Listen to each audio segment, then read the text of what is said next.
Good morning, everyone, and welcome back. It is Friday morning, February 20th of 2026, and I'm here with my good friend Keely. How's it going? Good morning, everybody. Hope everybody's okay. Do I sound awful? I'm sorry. I mean, well, we'll get to that here in just one moment, but we are together again with all of you all over social media, Facebook, LinkedIn Live, YouTube, as well as X for most important seconds after the pit. And we are going to be covering episode 6 today. And this is covering noon, I believe, 12 p.m. Yep. from the show. And for those who are joining us who do not know maybe us or what it is exactly that we are doing, we're going to go through a quick overview here with you. Keely, please go ahead. A quick overview.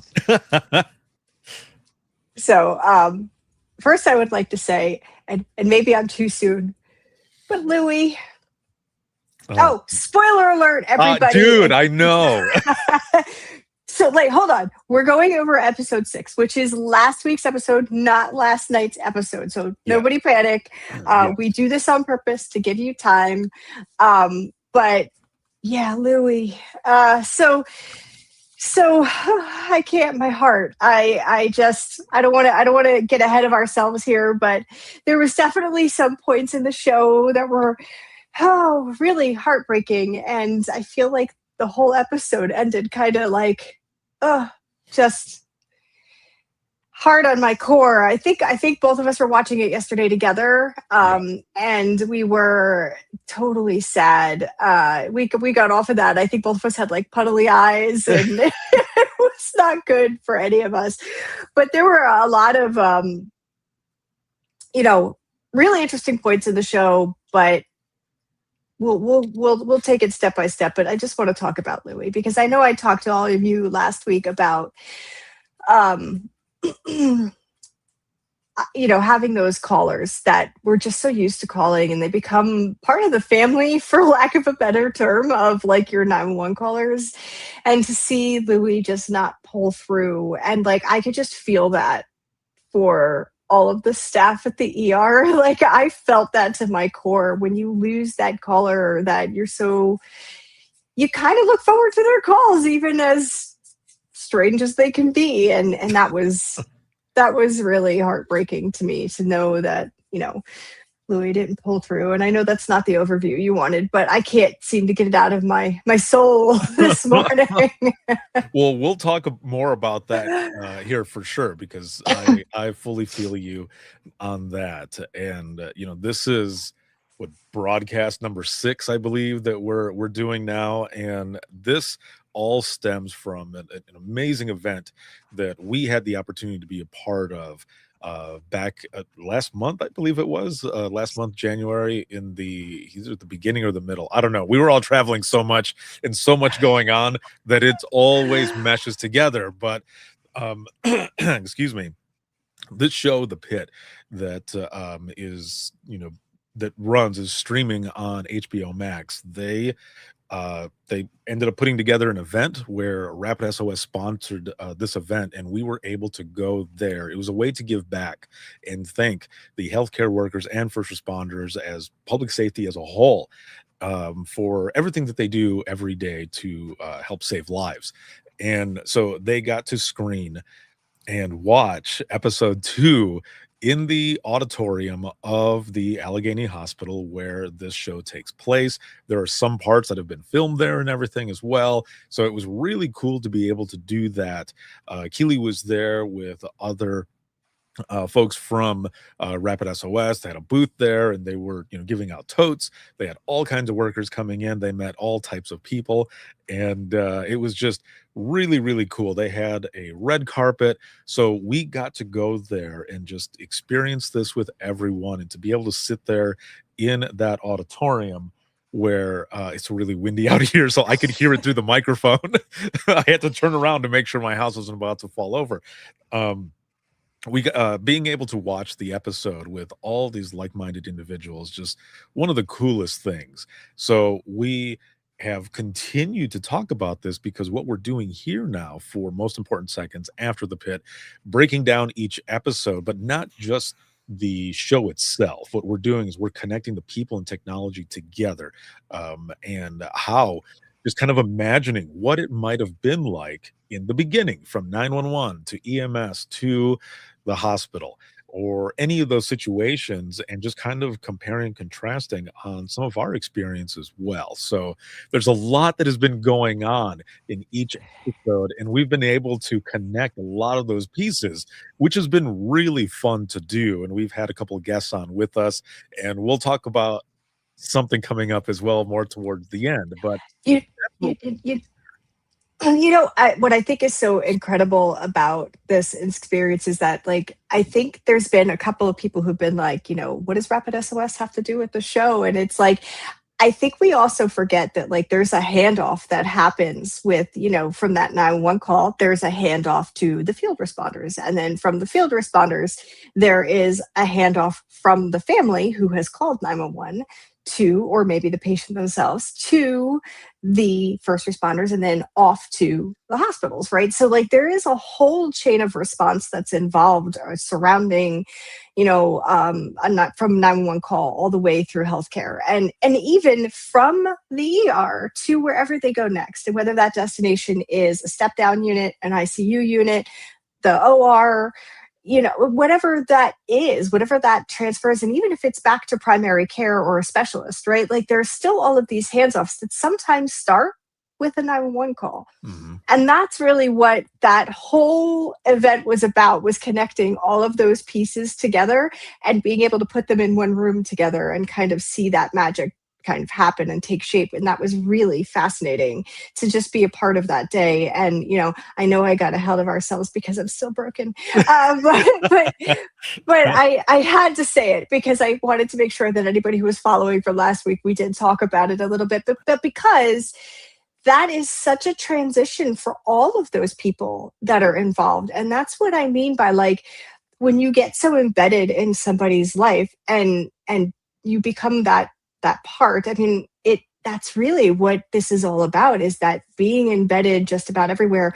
And that 911 isn't just in that seat. As much as they sometimes feel like they are only in that lane, those decisions impact all of those steps going forward, and can impact a patient's life. And I think it's just so important that we talk about all of those things, and that we really understand how that connective tissue, how long that can last, especially when you're making hard decisions every day. So and poor Louis.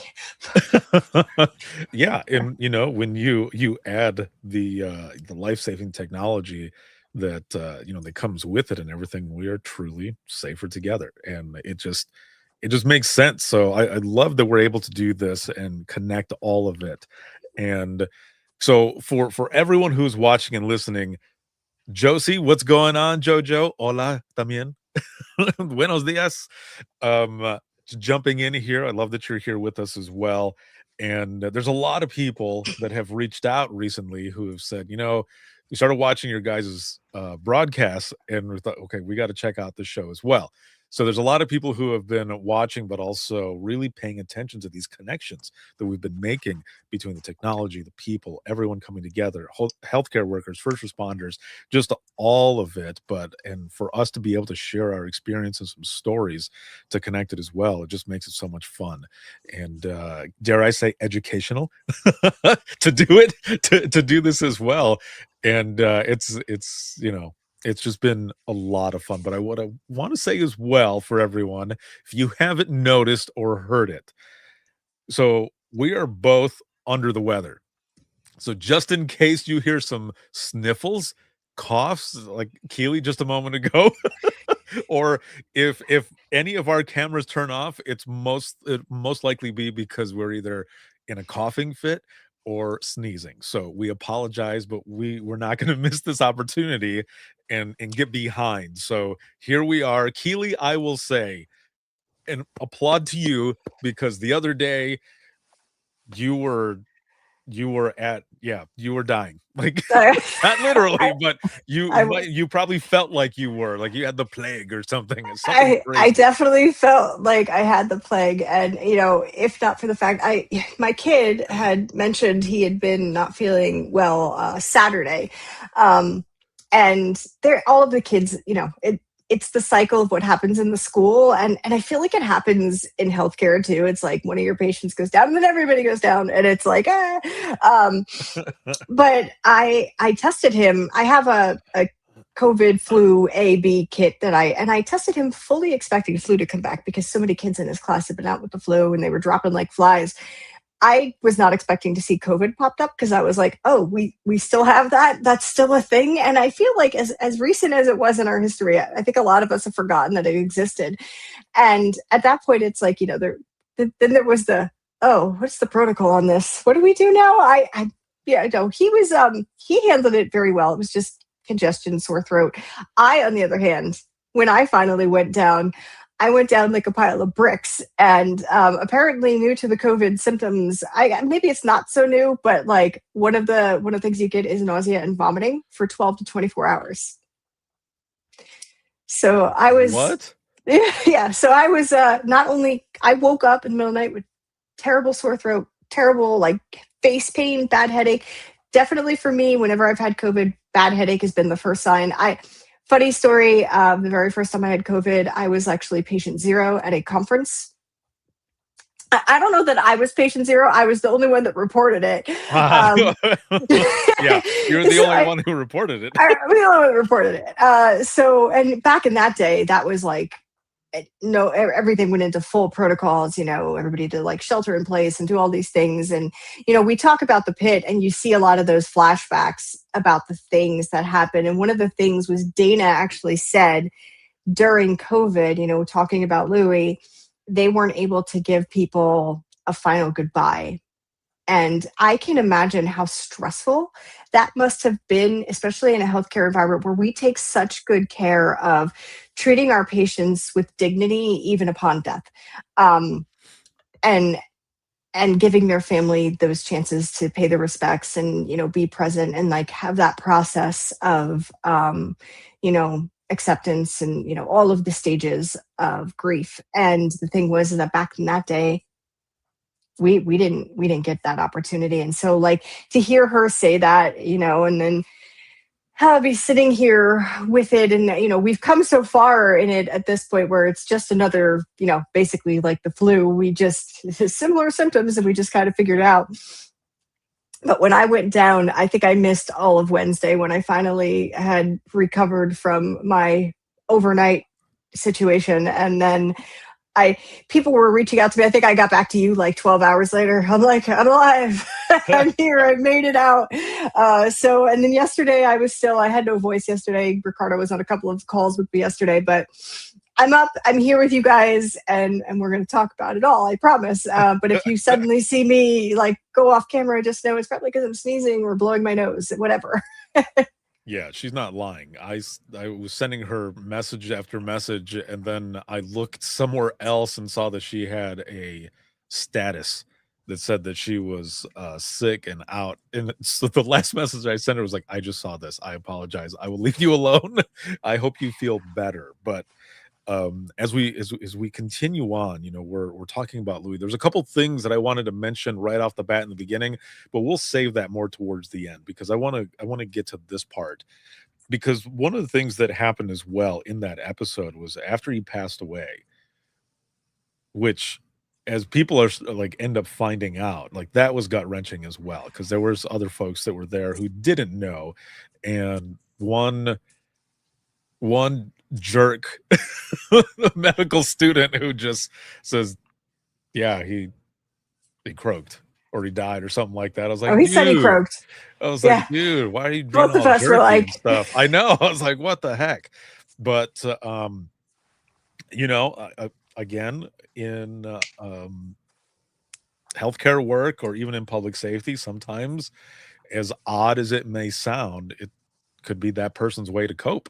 That's like a coping mechanism of just saying it that way to not let it sit or simmer or anything like that. So either way, they're going through that. But the part that I want to mention is the fact that there was a picture that ends up getting pulled out of his wallet, and nobody knew that he was married except for Dr. Robbie. Dr. Robbie knew and knew her name and everything.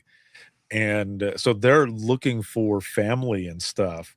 And I feel like this is where there's a connection of technology as well, where whether it be some sort of, health profile of some sort, or just the fact that, there's more information, like for us being in 911, if we had multiple phone calls at a house for, let's say, a domestic violence issue or something, there would be a flag that would pop up when that phone call would come in for that phone number. It would be like, for me, on mine, on the system, on the screen, it would say, past history of DVC, whatever. And then, we go into our in-house computer, our database, and you can see all of that there. Well, being able to transfer some of that information as well to the hospital, it would be an amazing thing, right? So they could potentially find some sort of family because nobody knew anything. However, the sad part about that as well is you end up finding out that his wife and unborn child end up dying in a car crash. And Louis was an alcoholic. And you find out, well, that's the reason that, like, because Dr. Robbie says he never recovered. After that, he never recovered. And everyone is just standing there, just wow. But, just for that family piece, to be able to connect some sort of technology to that as well and have that information and be great to be able to send that along. For sure. Even if it's, you think like immediate need, right? Like when you're filling out those profiles, you think, wife, kids, parents, people who are immediate need, but like also kind of connecting that thread, like think outside that box too, because what if all of those people are happen to be with you? So who else can we reach out to? Good Right. friends, somebody like that, just somebody out there in space where we can tap if you're calling 911 and we need to get in touch with somebody, and maybe we can't reach the immediate people. Maybe there's like a third or fourth contact who's a little bit far removed, but somebody who knows what to do when we need that or might have some more information. Louis' case, I feel, is probably what it was. And his emergency contact happened to be the emergency room and the people who became his family.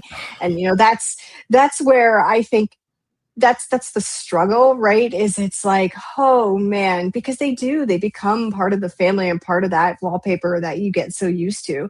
So it's no surprise to see it, but also, I there's something to be said. We've had plenty of people who, left an impression on us in the field, and we were essentially the contact. We had one where one of our police officers was the person, and even though he didn't know the family well, he did right by the family, and he took care of the estate and all that thing. But that's who was listed, and unbeknownst to him, But it was because there was that connection, and I think that's something that we see a lot in our field, is that connection and that connective thread, and being able to have that technology that supports that, so that in those immediate moments or those chaos crisis moments, we do have an ability to reach at least somebody on your behalf, speaking for you, that can help us out a little. So yeah. Yeah, it was the both of us at that moment when this Dr. Langdon, is that how you pronounce the last name? Something Yeah, like that. Langdon. Mhm. He calls the contact that they have, and Dana's the one who picks up. Like, the both of us were like, "Oh, he had Oh. them as the contact." I was like, "Oh, man." But no, I agree. I had numerous people, and I've told this story before, but I'll tell it really quick because it's a little comedic relief, I guess, for this kind of a heavy moment with this character that you grow to love really quick. But it happens like with callers as well, that you're there for them, and because all they're looking for is a voice. Um they're lonely, right? And they've got nobody else. And I've like I said, I've told this story before, but I remember a lady who would call in at night all the time, and it seemed like I was the one who was always getting the phone call. And one of the last times I spoke to her, she fell asleep. on the phone with me, and she's snoring away, and I'm sitting there thinking, okay, what do I do? But then it hit me, and I was like, I know exactly what to do because I'm never going to get a chance in real life to be able to do this. So I take a deep breath, and it's so stupid saying it out loud, but I end up saying, uh, Annie, Annie, are you okay? Are you okay, Annie? Are you okay? Are And you okay? and my coworkers are like, "What are you doing?" And I'm like, "No, no, no, don't take this away from me. Hold on." And she wakes up and she says, "Oh, excuse me. I guess I fell asleep. I'm gonna go ahead and let you go now." And I said, "No, I wanted to make sure you were okay, Annie." I was like, "Have a good night." And I wish I would have been a supervisor at that time because I would have pulled that audio for my greatest hits tape when I retired out of dispatch. But again, it's those moments that seem small, but they're the ones that stick with you. And that lady, I don't know whatever happened to her. It was years and years ago, but wherever that lady is, we were there. We had those conversations. So there's those connections, right? For sure. For sure.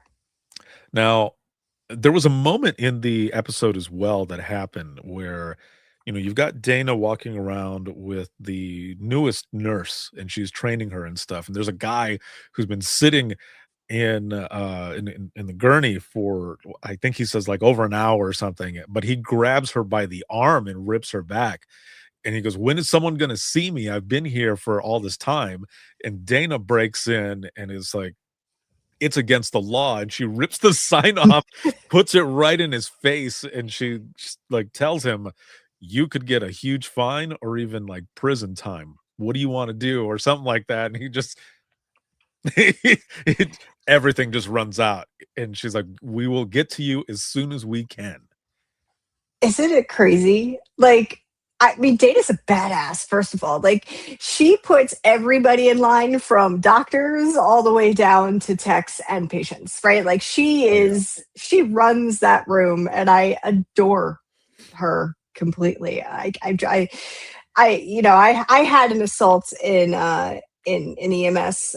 Guy, he was unresponsive in a hotel room when we got to him, and we pushed him with Narcan.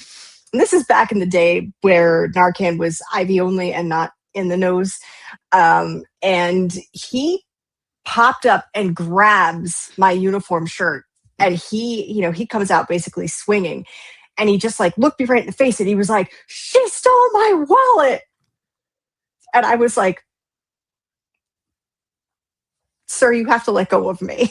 And at Uh-huh. first I did it really like kind at first, and then as like the inner Dana took over before Dana existed, I was like, "Get off me."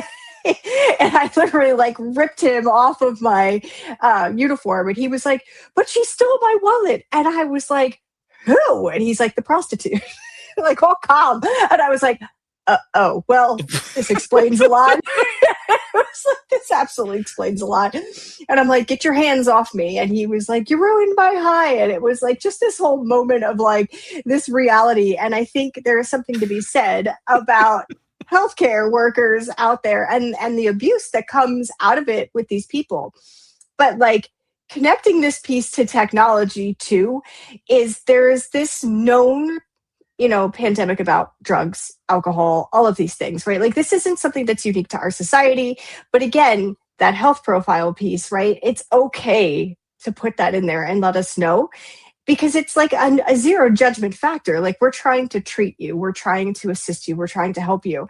And it's like, you could put addiction on there and that would be okay. Like, it lets us know how to treat you and treat you faster, right? Like, that's the point of this, and being able to give that information over to an ER when we arrive, and not just like a, "Hey, we don't know what he took, but Narcan worked." And it's like, but like, having that and understanding that process is helpful to us, and it's helpful to even dispatch. Because here's the thing, right now that Narcan is so readily usable in the world, like, regular citizens can get their hand on this treatment, on this medication, just like you can get an EpiPen, right? And it's like, these are things that if you put this in and, you dial 911 because you know you're having an emergency or you're going down, or even if there's a way that we flag that number, right? I heard rumors that that has been talked about at Rapid SOS about flagging numbers so that we can see that this data is in there and be like, hey, this person has a potential history that we need to be aware of, whether it's an allergy, whether it's addiction, whether it's a cardiac issue. And it's like, these are things that are really helpful so that when the first responders, like myself, are getting on scene, I should say field responders, because your dispatchers are taking that first, Yep. already have that information coming in, right? Like they know, hey, we've got a potential health history here of XYZ. Imagine, or even if it's pushing right into the CAD, right? Like, hey, this information's coming in and we know, hey, this person might have something, and there's a medicine that I know can intervene if done in a short amount of time. You know what? It gives me that much more insight, right? And then, taking the patient off to the hospital, we can be like, known history, instead of all of those questions. Now, again, I mean, there's some caveats to this, right? And it's patient using their phone number, right? Like, obviously there's sorts of things like that. But there's also this, like, if somebody finds you and they're able to unlock your phone and take a look and see, that's helpful too. And I know there's a lot of people that are like, Big Brother is watching, but it's like, yeah, I understand that. They're going to do it anyway. This isn't about that. This is about helping you in a moment of crisis. And, there's just Technology so, for good. yes, technology for Technology good. for good. Right, exactly. And I just feel like in an instance like that, it would have been really helpful to be like, okay, this guy's in, and we were just giving him an unconscious cocktail at that point, like pushing all the things we know that could wake somebody up. And Narcan happened to be one of those drugs. Well, And imagine if the dude ran and you're running after him. I don't know all the rules, so I don't know that you would run after him versus an officer running after him. But let's just imagine that right. you're running after this dude, and you don't have dispatch doesn't have AVL on you. But what if you're thinking outside the box and you know that they have Unite and you call and they're able to track where you're at and people can find you, because a lot of things that I have been told from people who love the technology is those breadcrumbs and being able, so now you've got all this other data that's going out, and then maybe somebody else from the EMS unit ends up radioing to the hospital to be like, hey, just to let you know, we're like chasing this person, so when we get there, be ready.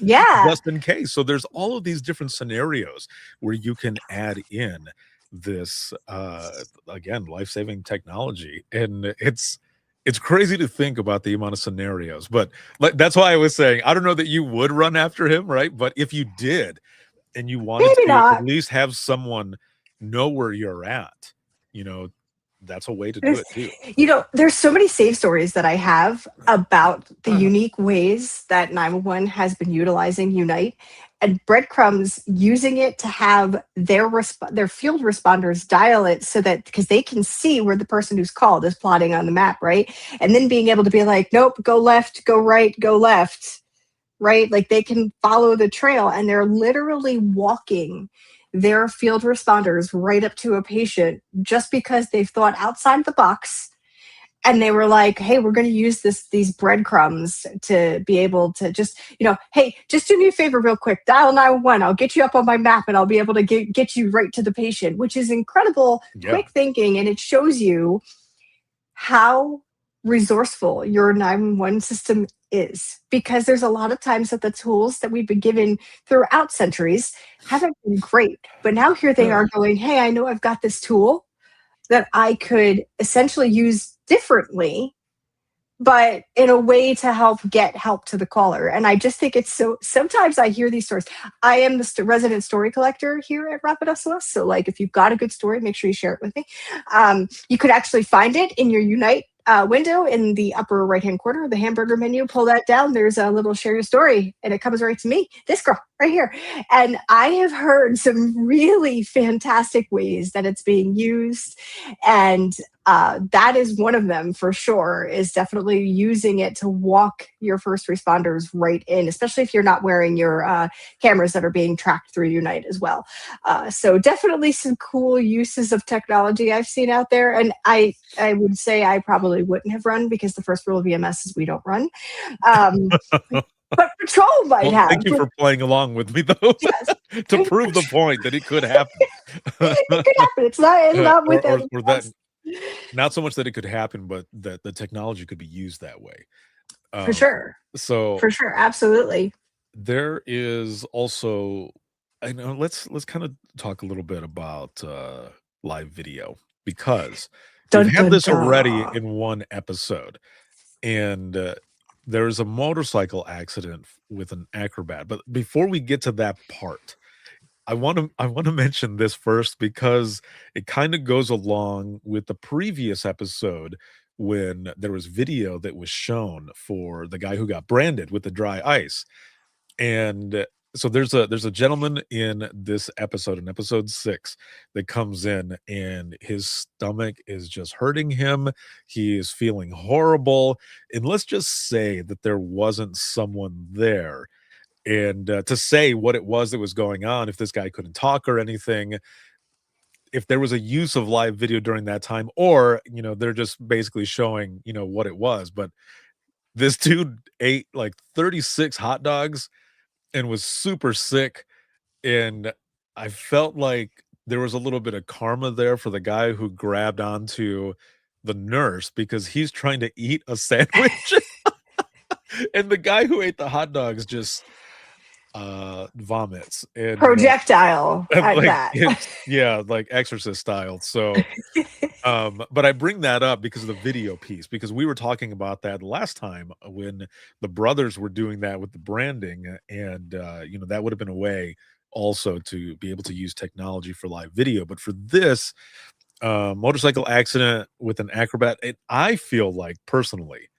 I feel though that throughout all these episodes, with them talking so much about motorcycle stuff, because Dr. Robbie is about to go on a sabbatical, and he's going to be riding his motorcycle all over the place. What do you say, like 2,000 miles or three, something like that.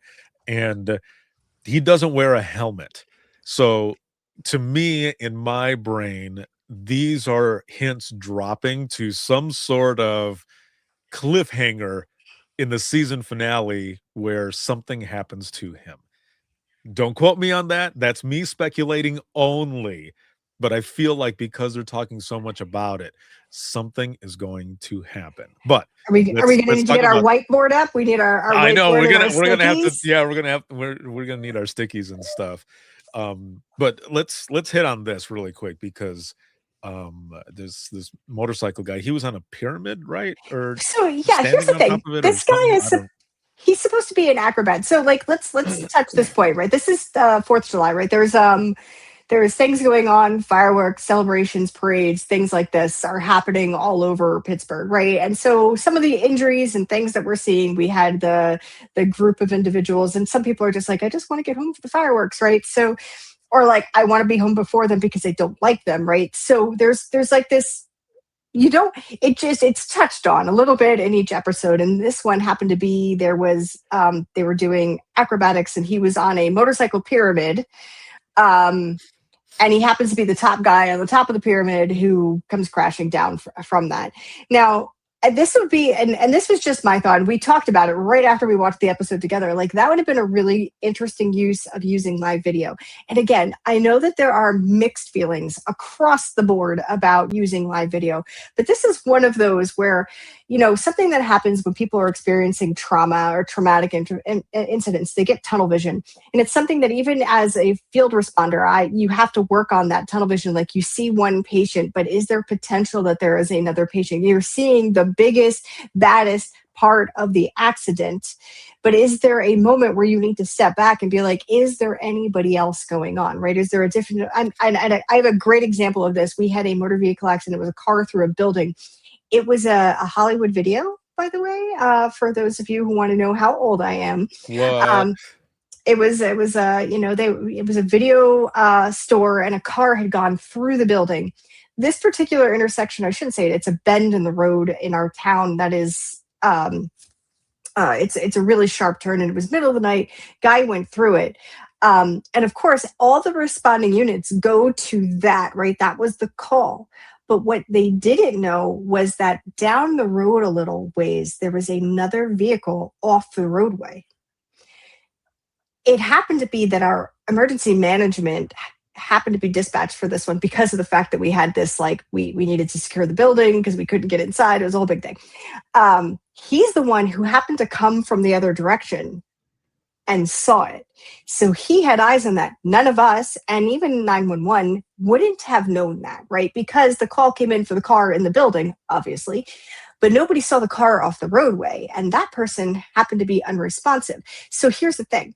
What ended up happening was this individual who was off the roadway had a medical emergency. And that's what this other individual who had gone through the building was avoiding. But all we had seen, the tunnel vision, was this. So imagine in this incident, the acrobat who has fallen, the guy who's fallen at the top, he's got this horrible laceration. He is on the ground. Fortunately, he's responsive, but he is probably the worst of all of this. This would be a really good time to be like, hey, I'm going to send a link. Can you turn on your camera? I just want to have a look around. Because there could be some things that you, as the person who is not just focused on that patient, but you're focused on the whole scene, you're asking questions, right? Is there anybody else injured? Are there other people involved? I mean, this guy was standing on top of other people, on top of other motorcycles. It is very possible that there is more going on in that scene. And unfortunately, the people there who are stuck in the travel loop are only seeing the worst of it. But imagine what you could see when you have that step back, that step away from the incident, and being able to put eyes on it. Who knows? There could have been somebody else who was injured, maybe not as severely, maybe somebody who just has a laceration, but should also be seen. But also it can give you the first look at, like, do I need other resources? Is there a fuel spill because when the motorcycle went down, another motorcycle punctured the side of the fuel tank, right? Like things like that could be part of the overarching incident, right? There's other things. What caused him to fall? Was there a big gust of wind because you're at Ricardo's house and it's really windy outside and something else happened and now you've got other things down? It's just giving you that opportunity to look at the holistic picture, right? Like, and I think we get so hemmed up in I'm going to see really horrible things. Yes, maybe if you're only using it during horrible things incident, and I don't think that's necessarily true. I think there is something to be said about using it just like we use breadcrumbs differently, right? Hey, I need you to call 911 so I can walk you into the patient because I can have them plot on the map and just walk you right to it. It's using your technology, thinking outside of the box a little bit. And I think in this instance, just to get eyes on the scene, like, is there anything else going on that I need to be aware of and I need to alert my first responders to? I think sometimes we get stuck in the really traumatic things because that's what we're constantly used to dealing with. But there are other thought processes with that. It doesn't always have to be super traumatic. It doesn't always have to be something really bad that you're going to see. And also, you can blur it. You don't even have to do it and just pass it off to the people who need to see it later on. Right. So I think there's, this would have been a really good use of turning on live video, I think. And I mean, not for nothing, for those who are morbidly curious, I might want to see that. Like, what are you talking about? I need to see this. But it's just, I think, but also what's helpful is being able to eventually get that video over to the hospital, right? Because that helps them treat that patient even better. Like, what happens if that laceration was on a rusty peg on, like, the back end of that motorcycle? I mean, they were talking about these were older motorcycles, so entirely possible he's going to need a tetanus shot.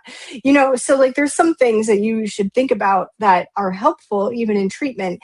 And this is, we're talking solely healthcare, but there's all other reasons to use that live video. And I think this was just one of those cases where I was like, I even told you afterwards, I might have sent a live video stream for that one just to see what else was going on there. Right. It's definitely, I don't know. What are your feelings on live video? So I've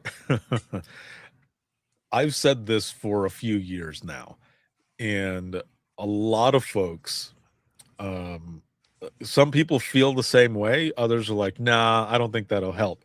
But in my mind, the fact that um, companies like Rapid SOS are asking their users, they're asking the 911 professionals that use the technology, how do you want this to come in? How do you want to see that? That's the way to do it, because dispatchers, they're the ones using it. So why not ask them? So that's a good thing, right? Number one, that's good. And the fact that it's blurred out too, so you don't have to see it, that's great, because that was a big thing that people were like, mental health and wellness is going to get even worse. But I think with the combination of the amount of resources that are out there now, and the fact that one of the things is that we don't get any closure, that it in some instances, not all, in some, this could help the closure piece. They could actually end up helping with some of the mental health and wellness stuff, that where we think no, it's going to be really really bad, it could actually help in a way. And other people that I've spoken to have agreed. They have said the same thing, but again, certain calls, not all of them. And it's just a case by case basis. So but I'm with you with the whole thing with the leg. I might have asked to see it as well, to see what kind of thing that was going on, because when we were watching the episode and they showed his leg and it was opened up, you and I, this is going to sound so morbid, but you and I were both kind of like smiling and like, whoa, looks kind of cool. Even though it was a horrible laceration. I mean, that was a deep one. I mean, you could see like bone and everything. And that's one of the things about this show as well, is that if you get a little queasy with certain things, like, just a warning, because that show has been held as like the most authentic that you can come to that type of topic story, like showing everything. So yeah, so there's that to think about as well. But so much stuff, it's great. What I want to do here, moving on from there, because we've got just a couple more things before we wrap up here. There was a point, and I think the last episode, or maybe the episode before that we did, where we were talking about there's this conflict going on as well. So much stuff going on in the episode, but there is a small thing that could be a very big thing. And it's something that we have been talking about as well in public safety, is the use of like we said, technology for good, or even AI for good. And so one of the doctors ended up bringing in this app for dictation, to be able to do all of their charts and everything, get them all on there. And AI is, they're using this to be able to do it. But Dr. Robbie is against it because of the human factor being needed, or some things might get interpreted wrong. And we had one of those moments in this episode. Keely. So Dr. Santos, right? Like, I love her or hate her. She's definitely a bit more abrasive of an approach. Her bedside manner, a little lacking, even with her coworkers. Um, Yeah. but I do enjoy her, right? Because there's this like sarcastic air to her, but she also has no problem. Like, I also have that too sometimes, where I'm like, I am so far behind in my charts, like, so I totally feel her sometimes. Um, We but would be like friends with her for sure.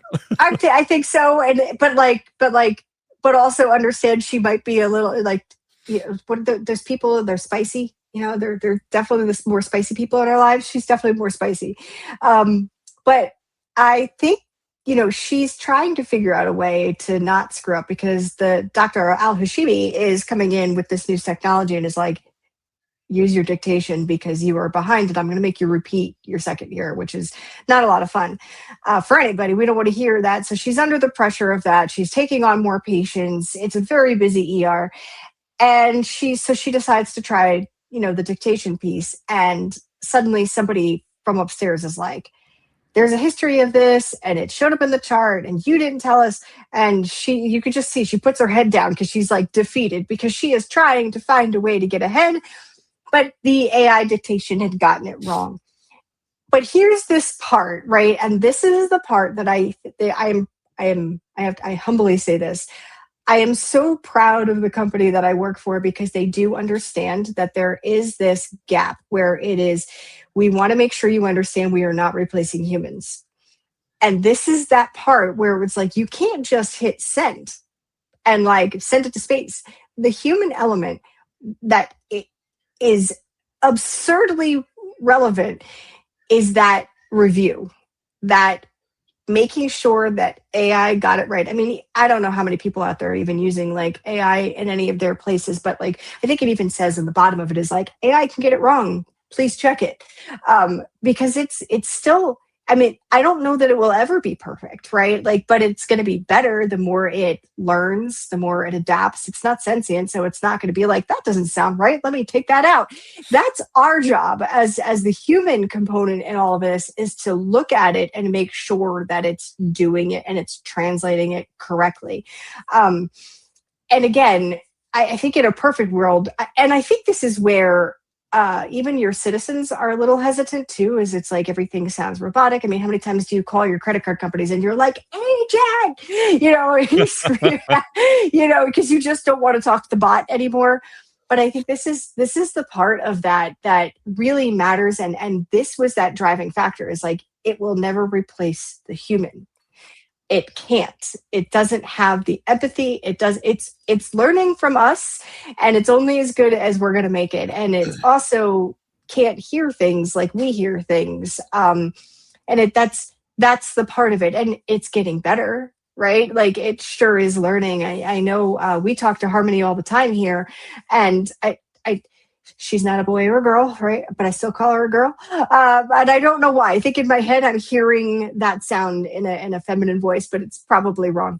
Um, I would feel the but same way, it's probably wrong. like a But muse. yes, it's a muse. But there's just something to be said by like the more you use it, the more it gets better. But it's still not replacing that layer of human that needs to be there, that human element that makes the decisions. There's a YouTube out there, and if I can find it, I will send it to space. But it's like, who decides should, right? And at the end of the day, it's like when you're making life-saving decisions, that comes from a human. That doesn't come from this AI component. What it's doing is it's supporting. It's taking all of the things that would take us this extended amount of time to translate, and translating it in a quicker amount of time. But it's expecting you to take a look at it and be like, yes, this makes sense. Or yeah, or no, it doesn't make sense. Let me pick up that call. Right. So, we have some pretty cool things upcoming to talk about this, especially with the company. But, that's something that if it's not sounding, if it's making your citizens uncomfortable, then maybe it's not ready, or maybe it's not the right one for your community, Mhm. or the right one for your 911 center. If it's not making them feel like they've been heard and listened to, and that a human has had oversight on it, then it's not ready. And that's what we're doing with Harmony, is we're making sure Harmony is ready and that it's going to work in your place, not to replace you, but to support you. Mhm. And then you're going to take it and go, yes, no, this can go, this needs to be, I need to intervene, or whatever that is. It's going to work for you. And that's the point. But never in place of you, you I love know? it. Yeah. Yeah. I'm excited for, a lot of more stuff that's going to be coming up. And as we go into the wrap up of this, I'm glad that we were able to touch on that AI piece, because it goes back and forth. You've got the old school not wanting to change, Dr. Robbie, and then you've got the kind of old school but transitioning into new school, um, Dr. Elshimi. Is it Al Hashimi. Yeah. Al Hashimi? That I always forget the part. Al Hashimi. And she's bringing in this, so they're kind of battling here, and you see this in real life as well, with people, as you said, or in the public safety space, and everyone kind of weary but also wanting to jump on, because it's it's only going to help, not replace, assist, not take over. It's a good thing. And so I love that we get to touch on this stuff because these conversations are important, and the fact that we can compare it to a show that we've been watching that is also just phenomenal has been really good. With that said, next week Friday, we are going to be going live around the same time, and we're going to have a special guest with us. And we can't really say at the moment who it's going to be, but it is it's one that you don't want to miss, and we're going to tease a little more as well as we are building up to that episode. But it was excellent. I will say this, that I've never met this special guest, but Keely has.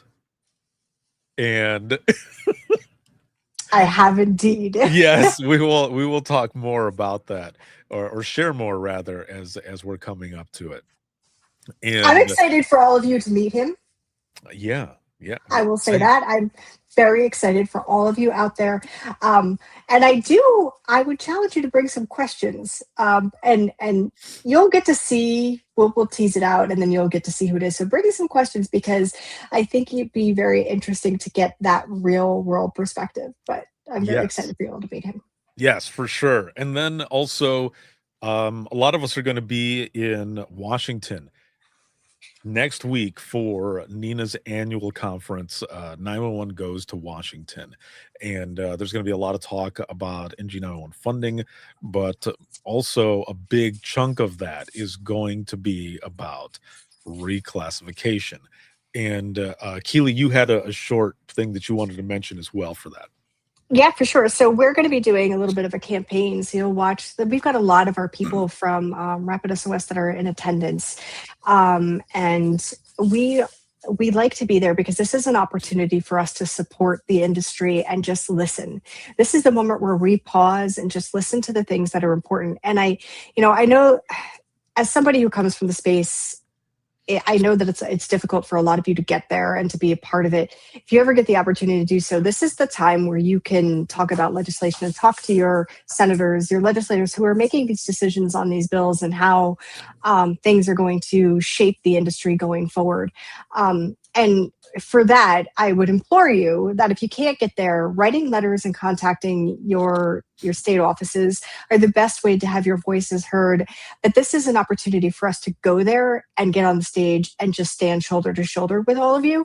So, look for some of our videos that are going to be coming out from our leadership here and people. We've got a ton of people who are traveling even today to get on their way down there and, just be there with you to support you. And I also, if you're going to be there, I implore you, and even if you're somebody in the vendor space or the business space, I also reach out to these vendors because we are very supportive. If we're there, we are supporting this, especially the reclassification conversation, because that bill, it now has to pass the House, right? Like it's just kind of been sitting there, and this has been a number of states have gotten on board individually, but this is talking about the federal level. And at one point it died, and now it's been brought back up because it's been such a strong conversation. But this is the opportunity for you to hear from your 911 people if you're a vendor in the space or you're a legislator that's out there listening to us now, but also for you as ECCs that are attending or or our enterprise folks that are going to be in this space. This is the time to listen to what 911 needs, and not just at a I need new keyboards and new chairs. This is like what we need for policy, for change, and it's very important. But yeah, so watch for some of our videos that are going to be coming out. You'll see them. There might be one that goes up today if we get it done. So sorry, I didn't Yes, for realize you were sure. clearing your throat at that moment. Sorry, no, I went to hit the mute button and everything too, and I didn't hit it right. So so with that, I will be out there as well, and I'm going to be doing on the spot interviews and doing some chats and stuff. The keynote speaker is going to be Congresswoman Norma Torres, who was also a dispatcher for, I believe, about 17 or 18 years with LAPD, and she is, as well as Fitzpatrick. They originally put out the 901 Saves Act a few years ago, and I had the honor of being able to announce that live on social media to talk about that happening. But the one that we're talking about now that has actually passed the Senate, and we needed to pass the House floor in order for it to go to the president and become law and everything. And that is the Enhancing Public Safety Act. And that one has all kinds of things within it, but also the reclassification for 911 professionals. So again, Enhancing First Response Act is what it's called. So that's the one that we need help with, like Keely said, to reach out to your reps and such. All of that is going on. And then on the 26th, February 26th, which will be Thursday, Rapid SOS has a webinar that is going on that it would be awesome for all of you to join in and check it out, because what they're talking about is, I mean, here's a question. Are you overwhelmed by non-emergency calls? And this is some of the stuff that we were talking about with AI and non-emergency automation. So I want to play something here for you really quick, and it's just a quick, I believe, 16 seconds. So let me play this here. Thank you for calling the Rapid SOS non-emergency line. How may I assist you today?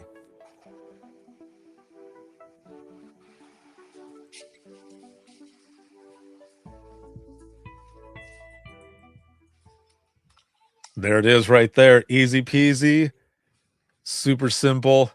And again, that is coming at you on February 6th or 16th, 26th.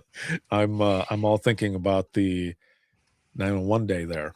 I'll put the link in the comments here, and make sure to check it out, sign up, share it up, and that's a wrap, folks, for this week of Most Important Seconds After the Pit. We were discussing episode 6. Next week, we will be discussing episode 7 with our special guest. And I can't wait for all of you to find out who that guest is. Let's just say Keely reached out and the person was down for it and blown away. So well done, Keely. And for the person who's going to be on there next week, we look forward to seeing you, but also all of you who have been joining us. And a big shout out to Rapid SOS, the leading AI company in public safety, for allowing us to be able to do this, for your partnership, and just everything that you've done over the years to build this amazing safety network, just bringing us all together to remain safer together. Keely? It's been great, guys, and I'm sorry I was a little sniffly, but thank you I for know, getting through same. it with me. Same, yeah. All right. Everyone, have an excellent weekend. We will see you next week. And Keely, I hope you feel better. You too. Thank you. And we will all see you in the next one. Have a good one.